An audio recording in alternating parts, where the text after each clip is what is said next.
They say faith can move mountains. It's a phrase we've all heard, right? A real testament to the power of just believing. But what do you put your faith in? And what happens when that faith gets, really tested? Well, we're about to dive into a story that asks that exact question in a way you probably won't see coming. So today, we're digging into this beautiful little story called A Letter to God. It's this incredible tale about a simple farmer, his absolutely unshakable belief, and a twist ending that tells you so much about, well, us. Okay, so picture this. Our story starts in this one lone house, sitting right on top of a small hill. It's the only house in the whole valley. And from there, our guy, a farmer named Lencho, can see his entire world. The river and his field of ripe corn, just covered in these little flowers that are basically promising a fantastic harvest. See, he'd done all the hard work. He'd worked the land, planted the seeds, and now everything, I mean everything, hinged on just one thing. And so all morning, that's all he did. Just stared at the sky, looking for any sign of rain.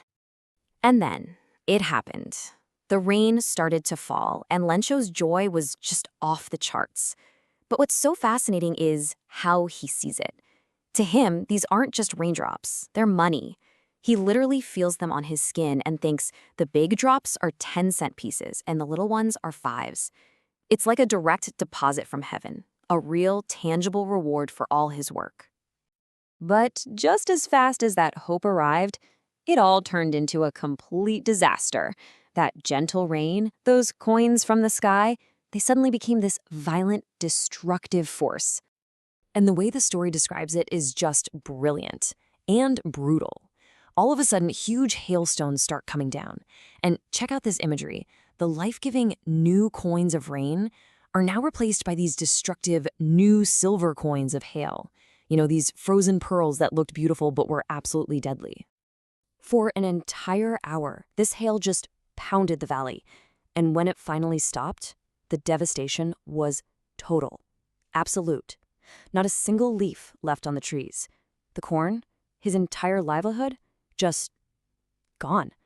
The field was completely white, like it was covered in salt. Nothing left. You can just imagine that night. It was awful. All our work for nothing. That's what was going through Lencho's head. It felt like a total loss. But even then, in the middle of all that despair, his family held on to one single hope: help from God. So Lencho, who, by the way, works like an animal but also knew how to write, he comes up with a plan. He was always taught that God sees everything, right? So in his mind, the next step was completely logical. He sits down and he writes a letter, not to anyone on earth, but directly to God, asking for 100 pesos so he could plant his field again and survive. All right, so let's shift scenes. We're at the post office now. A postman is sorting mail, and he finds this letter addressed simply to God. He just starts laughing out loud. I mean, in his whole career, he's never seen anything like it. So, of course, he takes it straight to his boss, the postmaster. The postmaster, who's described as this friendly, pleasant guy, he starts laughing too. But then almost instantly, he gets serious. He's just blown away by the power of this farmer's faith. He says, "What faith? I wish I had the faith of the man who wrote this letter." He's genuinely moved by it. And right then and there, he makes this really profound decision. He decides he absolutely cannot let this man's incredible faith be shaken. So he comes up with an idea. He is going to answer the letter. He's going to become God, in a way. There was just one little problem. Answering this letter needed more than just a nice thought. It needed money, 100 pesos to be exact. So the postmaster, he gives up part of his own salary, he asks his employees for some cash, he hits up his friends, all for what he calls an act of charity. But even with everyone pitching in, they couldn't get the full 100. They only managed to scrape together a little more than half. Okay, so the next Sunday, Lencho shows up at the post office. And get this, he's not hoping for a letter, he is expecting one. Meanwhile, the postmaster is watching from his office, probably feeling pretty good about himself, that nice feeling you get when you've done a good deed. And this is where you really see the power of Lencho's faith. They hand him the envelope, and it's got money in it. And he doesn't show even the slightest bit of surprise. Nothing. For him, A reply from God wasn't some kind of miracle. Nope, it was just the expected outcome. Business as usual.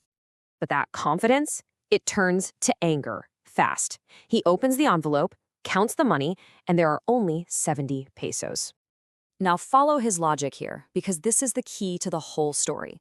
Lencho's mind is a one-way street of certainty. He thinks, could God have made a mistake? No way. Could God have denied my request? Absolutely not. So for Lencho, that leaves only one possible explanation for the missing money.